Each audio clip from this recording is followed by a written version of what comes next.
You're not broken, you're just tired. Tired of thinking about the same thing again and again. The mistake you made, the thing you said, the message you didn't send, the what ifs, the what could have beens, the what didn't ties. The silence is loud, but your mind is louder. You're not here to learn how to think better. You're here because you want peace. Real peace. The kind that doesn't demand answers. The kind that doesn't start with a but you want to breathe.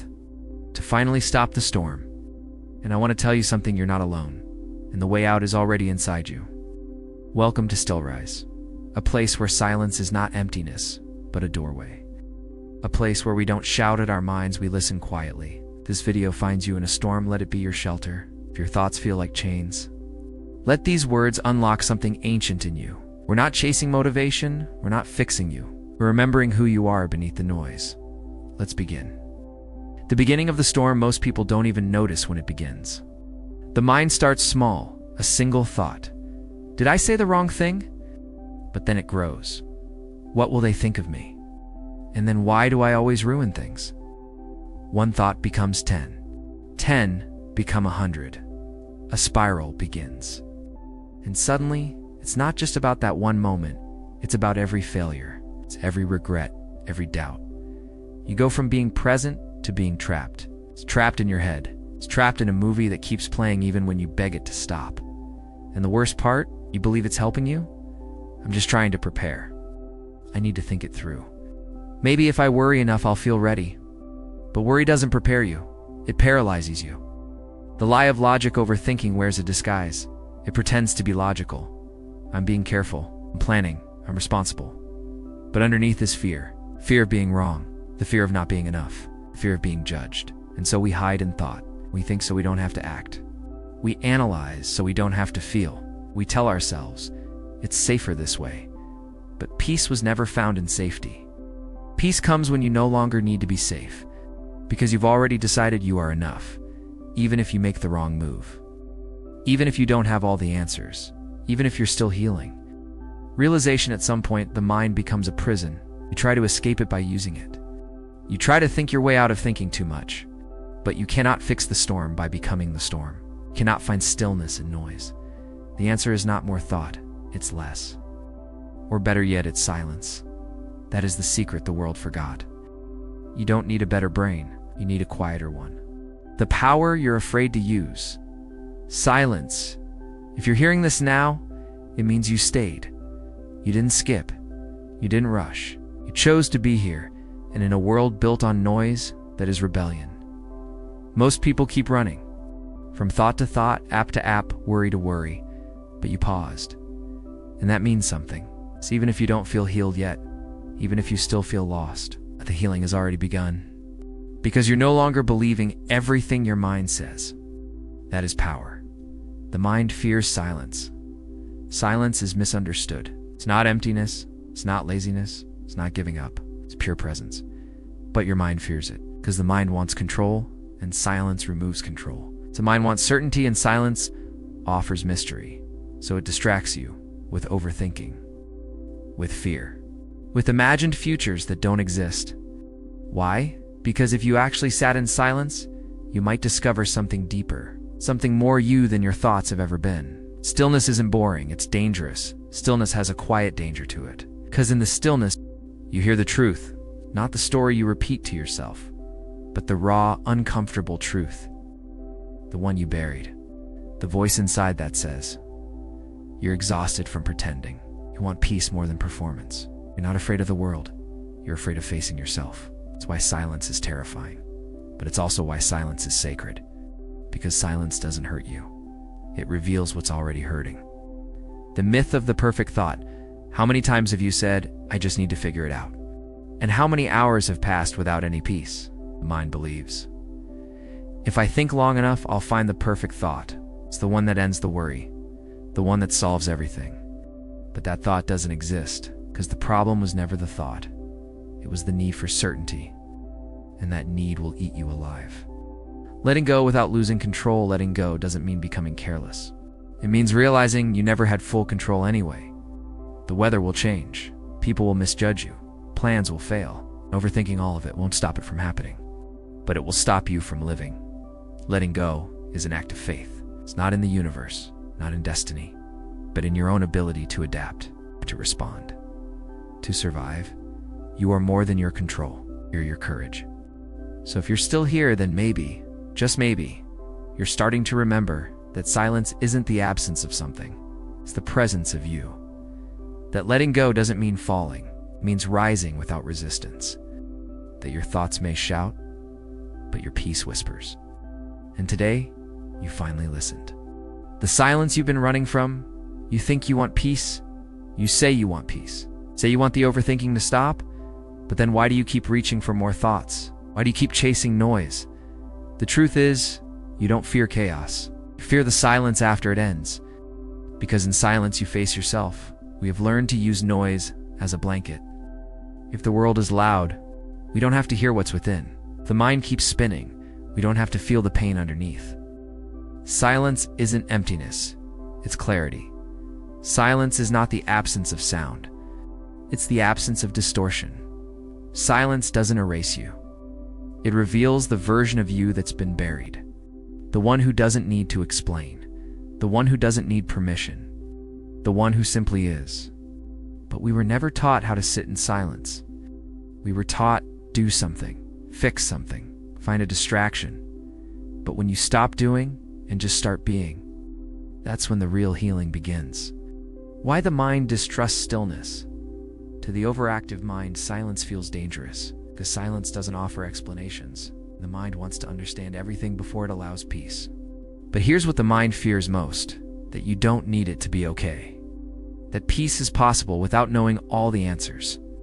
That clarity doesn't come from more thinking, but from less believing. The mind says, this feels uncomfortable, it must be wrong. But discomfort doesn't mean danger. Sometimes discomfort is just unfamiliar peace. The sound of stillness. What does silence actually sound like? It's the space between two anxious thoughts. It's the breath you forgot you were holding. It's the moment you stop reaching for your phone and sit with the weight of now. It's the warmth of sunlight on your skin. When you're not thinking about the sun, it's the presence that says, you don't have to fix anything right now.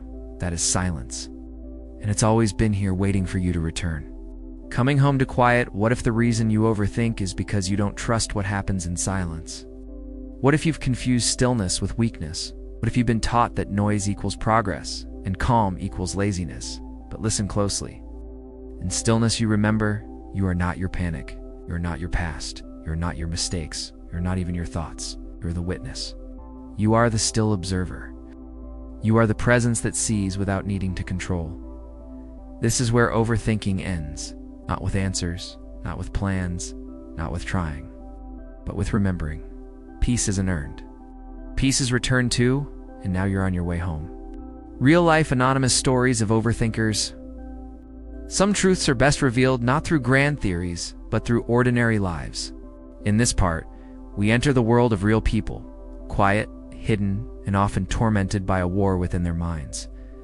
These aren't celebrities or spiritual teachers. These are voices you've never heard, yet they echo your own. The student who couldn't sleep, Ria, a 20-year-old university student, found herself in a constant mental loop every night.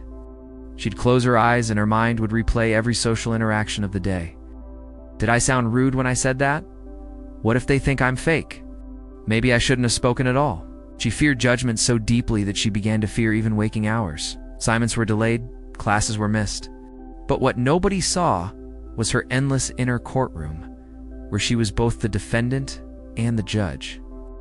Every smile, every silence became evidence. The fear wasn't real, but the suffering was. The husband, who couldn't say what he felt, Naveed, in his early 40s, worked as a middle manager in a private firm. To outsiders, he was calm and composed. But inside, every disagreement with his wife spiraled into days of obsessive reflection. Why did I raise my voice? Did I ruin her day again? What if she leaves me one day? I don't know how to fix this, but I have to. He wouldn't sleep well. He would replay conversations during meetings. He couldn't relax around his kids. Every mistake, real or imagined, lived rent-free in his head. He thought if he overanalyzed enough, he could avoid future pain. But in trying to prevent pain, he lived in constant pain.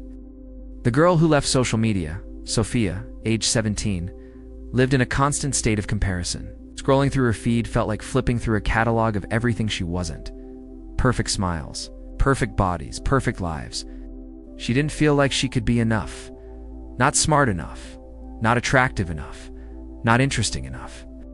Why do they get 300 likes and I get 10? Why can't I look that confident? Maybe I'm just boring. She'd post a story and delete it within minutes. She stopped showing up in group photos. She laughed less. She grew quieter. Finally, one day she left all platforms and told no one why. But her silence wasn't peace. It was fear. The man who never left the past? Faraz was 51. He'd been betrayed by his closest friend a decade ago. Business fell apart. Trust was broken. Since then, Faraz had lived in a mental time loop. I should have seen it coming. Why did I trust him? If only I had been smarter. Maybe I deserved it.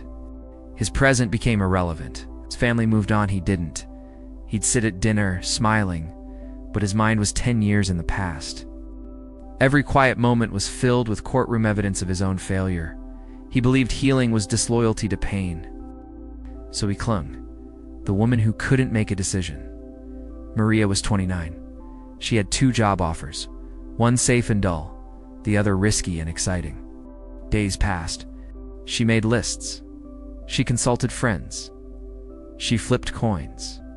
She prayed, and yet the decision was never made. What if I choose wrong? What if I regret it forever? What if I disappoint everyone? What if I disappoint myself? She ended up losing both offers, and the real pain was in the outcome. It was in the endless imagining of possible futures. She never lived one because she lived all of them in her head. These stories are real. They may not carry dramatic climaxes, but they carry something heavier, the invisible weight of overthinking. These are the quiet tragedies the world never notices, the pain that never bleeds but always bruises. In the next part, we'll begin to unravel how this pain begins to dissolve, not through control, but through surrender. Reclaiming the mind, letting go of control. There comes a moment in every overthinker's life when they stumble upon a strange truth. The more they try to control their mind, the more the mind controls them. It's not obvious at first. Most of us spend years trying to fix the mind. We read books, we listen to podcasts. We try to replace bad thoughts with good ones. We repeat affirmations. We chase mental clarity like a ghost. And all the while, the overthinking continues. And why? Because control is fear in disguise. The overthinker does not trust the present. They want certainty, prediction, safety. They try to anticipate every outcome, rehearse every conversation, analyze every possibility. It feels smart. It feels like preparation, but it's actually paralysis, the illusion of control. Imagine you're holding a bird in your hands. If you squeeze it tightly, it dies. If you let it rest gently, it lives. That's how the mind works. The more you tighten your grip, the more it rebels. Thoughts become louder. Anxiety grows. Control leads to chaos.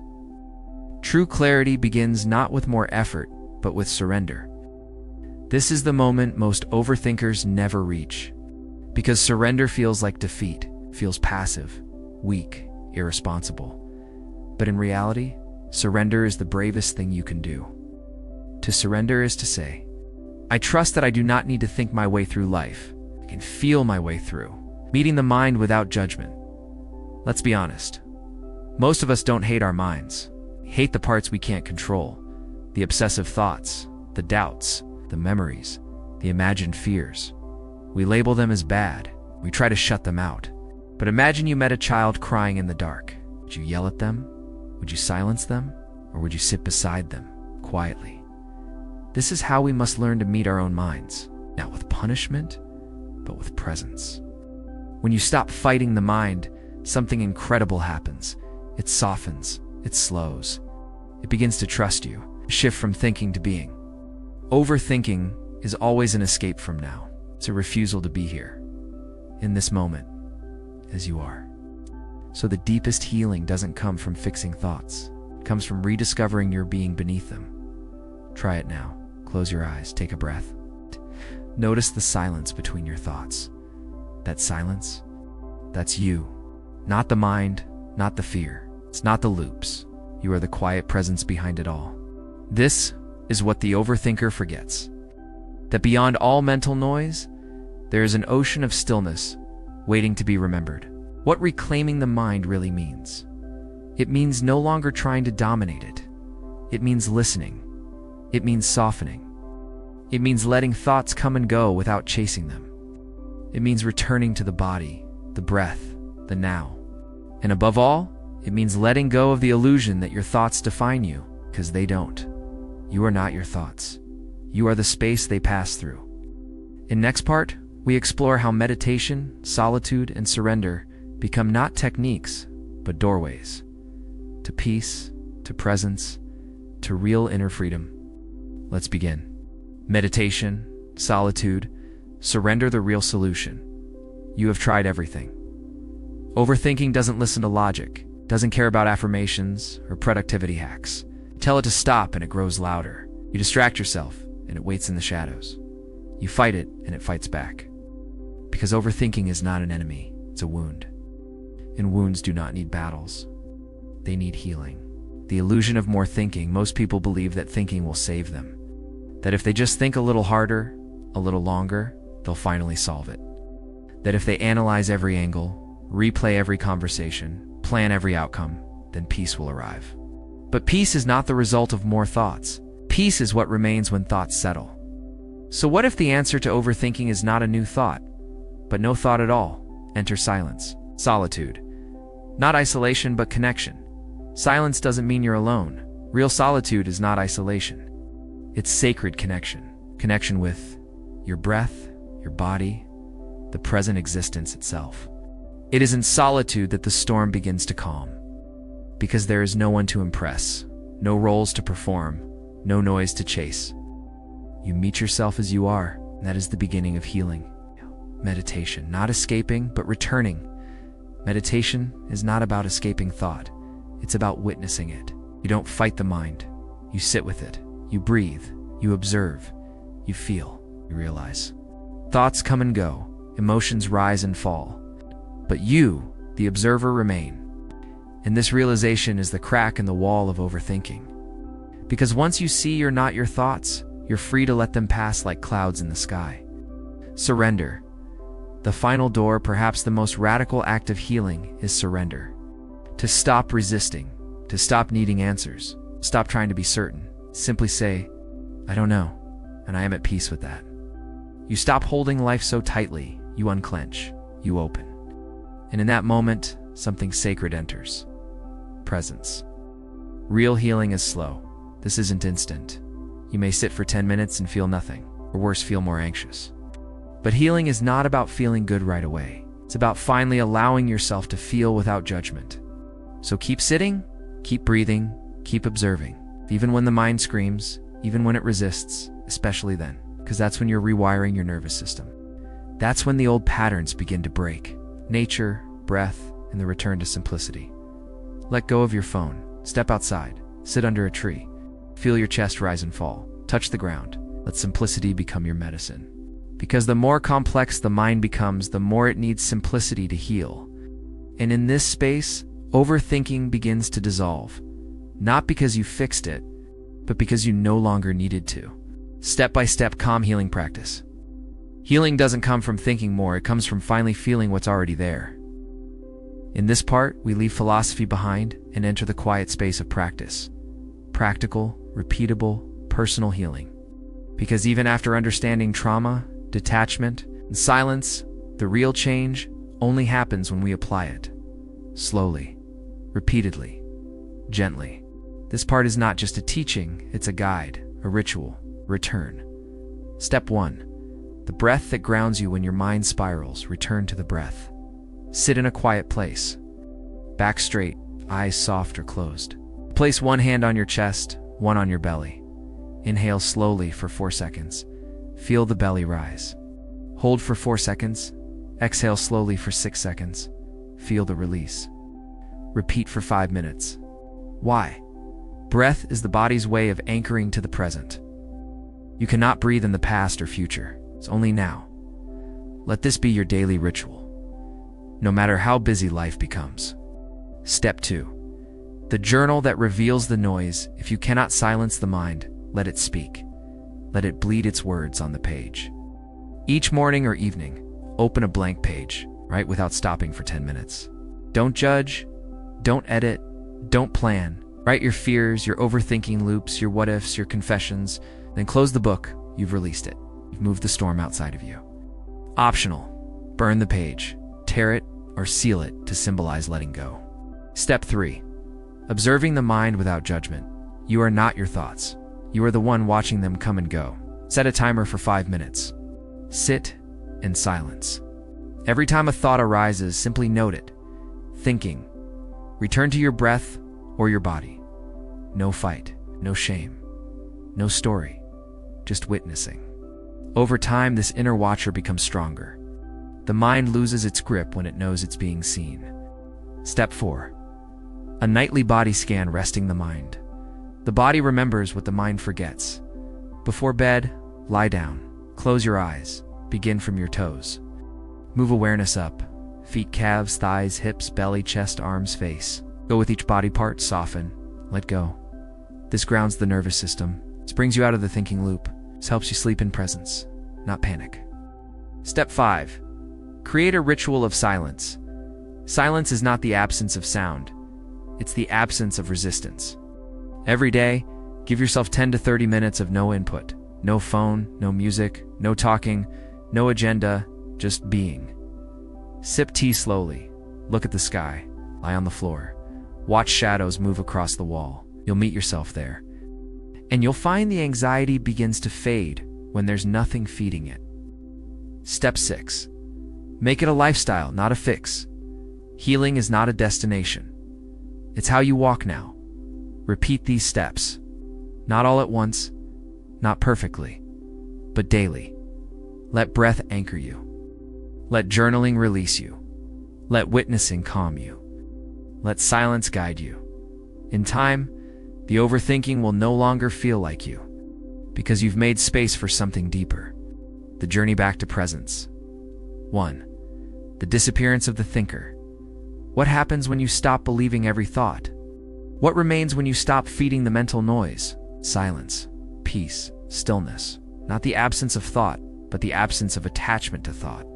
For years, the overthinker believes they are being productive, weighing every possibility, preparing for every outcome. But eventually, exhaustion replaces clarity. You realize, no matter how much you think, peace never arrives. Because peace was never in the thought, it was always underneath it. 2. Awareness is not a thought. You are not your thoughts. You are the one aware of them. This shift is subtle, but everything changes when it happens. It's like stepping out of the river and sitting on the bank. And suddenly you're not drowning anymore. You're watching. When you observe the mind from this place of awareness, a gap opens. In that gap, you breathe, you feel, you live. 3. Small moments that change everything. Presence isn't some mountain you must climb. It's a return. A return to what you already are. Moments that bring you back. The sound of wind in the trees. Watching the rain trace the window. Sitting alone, hearing your breath. Closing your eyes and doing nothing. No striving, no fixing, just being. 4. The nervous system learns safety. As you keep returning to presence, your body slowly unlearns fear. Your nervous system begins to trust silence again. The world no longer feels like something to defend against. The old trauma surfaces and fades, piece by piece. You begin to live here, not in the past. You begin to respond, not react. This is how we return home to ourselves, not in a single moment, but gently over time. 5. Nothing was missing.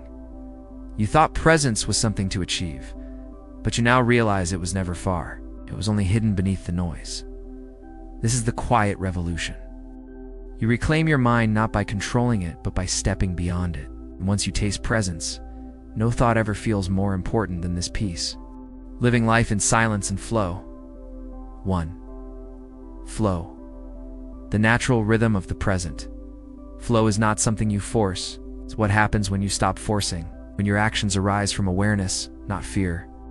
When you speak because there's truth, not obligation. When you move because you feel guided, not pushed.